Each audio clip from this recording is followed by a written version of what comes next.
안녕하세요. 3D빌딩의 이명길입니다.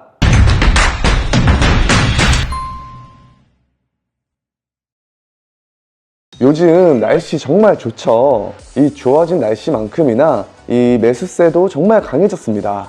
이 최근에 이제 거래되고 있는 거래 사례를 보면 정말 많은 건물의 손바뀜이 일어나고 있더라고요.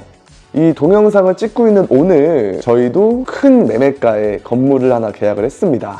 이 보통 4월 그리고 5월경에 많이 매수를 하셔서 잔금을 하반기에 치르시는 경우가 많습니다. 아무래도 6월 1일 재산세 이슈가 한몫을 하는 것 같습니다.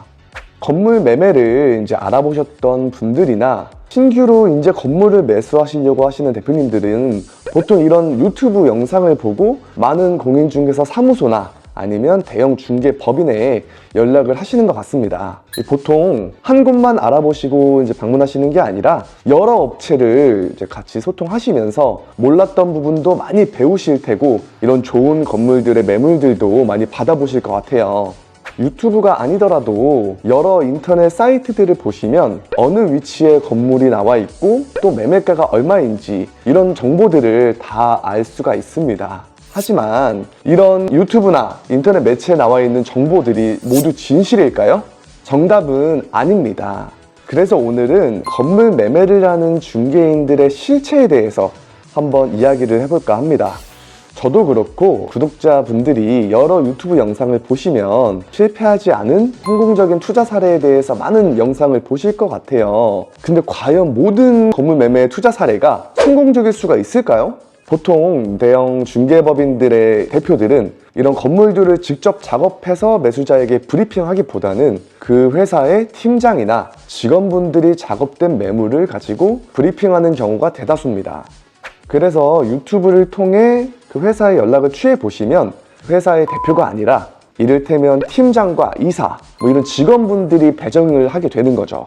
그럼 그 이사나 팀장의 직원분들이 건물을 작업하여 브리핑하는 경우가 대다수입니다. 이렇게 진행을 하게 되면 아무래도 건물에 놓치는 부분이 있을 수가 있습니다. 2중, 3중으로 체크하여도 리스크가 1%라도 있으면 안 되는 게 부동산 투자입니다. 보통 이렇게 건물을 알아보시는 분들이 부동산과 연락을 취해서 매수하고 싶은 지역에 대해서 일정 부분 정보를 제공하게 됩니다.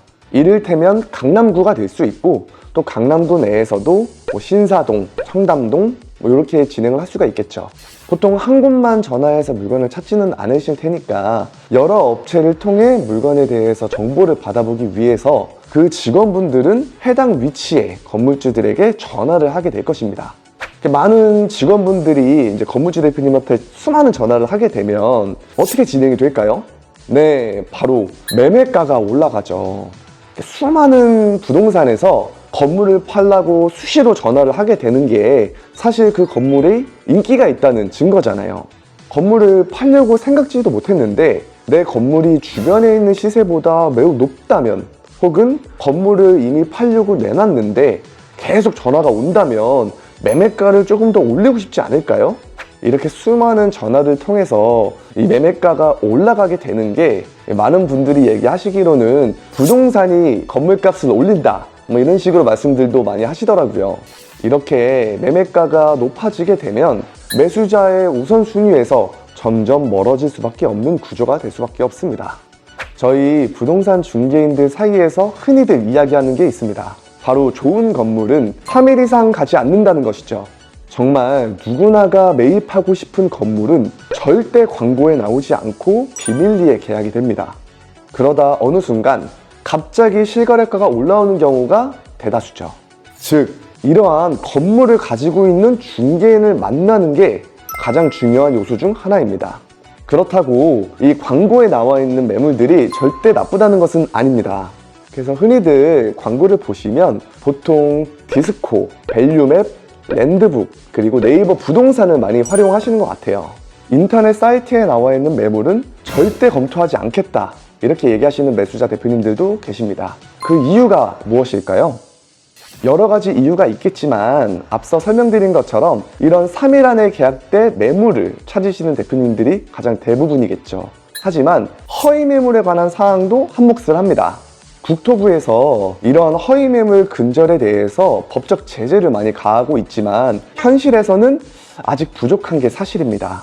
건물의 특성상 이 매도자가 건물의 매각의 의사표시를 번복하여 보류하는 경우도 있고 이 건물의 매매가가 높아지거나 낮아지는 그러한 경우도 있습니다. 이러한 부분들을 이 광고한 사이트에 수시로 반영을 시켜야 되지만 그렇지 못한 경우가 대다수입니다. 또한 매각하는 건물도 아닌데 누군가가 내 건물을 임의적인 매매가로 허위 광고를 하는 경우도 있습니다. 그래서 해당 건물, 해당 위치에 있는 건물들을 매수하시기 위해서 연락을 취하거나 미팅을 하여도 그 건물은 매각하지 않고 다른 건물이나 다른 위치에 대한 브리핑을 들으실 수도 있습니다.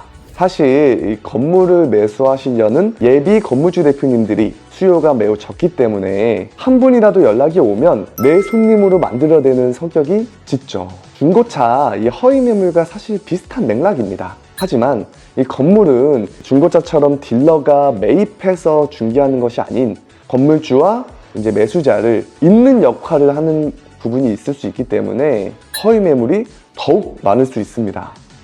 모든 부동산에서 이렇게 허위 매물을 하지는 않겠지만 몇몇 부동산 그리고 몇몇 중개법인의 직원분들이 이런 빌딩 시장을 분탕질하는 경우가 대다수입니다. 사실 제가 정말 이렇게 얘기하고 싶은 경우가 많은데 모든 걸 다 얘기하면 2시간은 훌쩍 지나갈 것 같습니다. 다음번에도 정말 좋은 주제와 재밌는 사항들을 가지고 다시 찾아뵙겠습니다. 감사합니다.